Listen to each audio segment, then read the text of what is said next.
Hello guys, നമ്മുടെ പുതിയൊരു വീഡിയോയിലേക്ക് എല്ലാവർക്കും സ്വാഗതം. ഇന്ന് നമ്മൾ കാണാൻ പോകുന്നത് ഒരു ഗുരുവായൂർ വെഡ്ഡിങ്ങിൻ്റെ ബിഹൈൻഡ് ദ സീനാണ്. അപ്പോൾ ഇത് ഡ്രീം പിക്സ് വെഡ്ഡിങ് കമ്പനിയുടെ വർക്കാണ്. അപ്പോൾ ഞാനും രഞ്ജിത്തേട്ടനും ശരത്തും കണ്ണനും ഉണ്ട്. കണ്ണൻ എന്ന് പറഞ്ഞാൽ ഒറിജിനൽ കണ്ണനല്ല, സെക്കൻഡ് കോപ്പി കണ്ണനാണ് കേട്ടോ. അപ്പോൾ ഗായ്സ്, ഇത് ഗുരുവായൂർ അമ്പലത്തിലെ ആനയാണ്. ആനയുടെ പേര് നമുക്കറിയാൻ പാടില്ല. ജസ്റ്റ് നിങ്ങൾക്ക് അറിയാമെങ്കിൽ ഒന്ന് കമൻറ്റ് ചെയ്തേക്കണേ. അപ്പോൾ ഞങ്ങൾ മഴ കഴിഞ്ഞിട്ടുള്ള സീസണിലാണ് പോയത്, അതുകൊണ്ട് കൂവളം മരം എല്ലാം കോതിയിരുന്നു ഗൈസ്. പിന്നെ അവിടുത്തെ കാഴ്ചകൾ കാണാൻ നല്ല ഭംഗിയാണ്. എപ്പോഴും പ്രോഗ്രാം നടക്കുന്ന ഒരു ക്ഷേത്രമാണ് ഗൈസ് ഗുരുവായൂർ അമ്പലം എന്ന് പറയുന്നത്.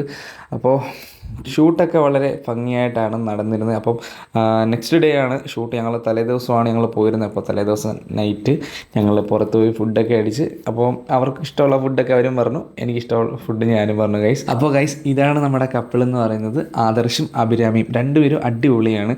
അപ്പോൾ സേവ് ദ ഡേറ്റ് ഷൂട്ടിന് തന്നെ ഇവർ നല്ല രീതിയിലാണ് നമ്മളോട് കോപ്പറേറ്റ് ചെയ്തത്. അപ്പോൾ നമുക്ക് വെഡ്ഡിങ്ങിന് അന്ന് എന്തായാലും നമ്മൾ പൊളിക്കാം എന്നുള്ളൊരു വാക്ക് നമ്മൾ കൊടുത്തിരുന്നു. അവരും ഒരുപാട് എക്സ്പെക്റ്റ് ചെയ്താണ് വന്നത്, നമ്മൾ അതിനപ്പുറം എക്സ്പെക്റ്റ് ചെയ്താണ് വന്നത്. അപ്പോൾ ഷൂട്ടൊക്കെ വളരെ നല്ല ഭംഗിയായിട്ടാണ് പോയത്. നേരെ ഷൂട്ട് കഴിഞ്ഞിട്ട് ഞങ്ങൾ നേരെ ഫുഡ് കഴിക്കാനാണ് പോയത്. നമ്മുടെ സദ്യയെ അപേക്ഷിച്ച് അവിടുത്തെ സദ്യ തിരിച്ചൊരു വ്യത്യസ്തമാണ്. ചോറിലായാലും കൂട്ടുകറികളിലൊക്കെ ആയാലും ഒരു വ്യത്യസ്തമാണ്. അപ്പോൾ അവിടുത്തെ സദ്യ കഴിച്ചവർക്ക് മനസ്സിലാക്കാൻ സാധിക്കും. അപ്പോൾ ഗൈസ്, നമ്മുടെ ഇന്നത്തെ വീഡിയോ ഇത്രയേ ഉള്ളൂ. Thank you.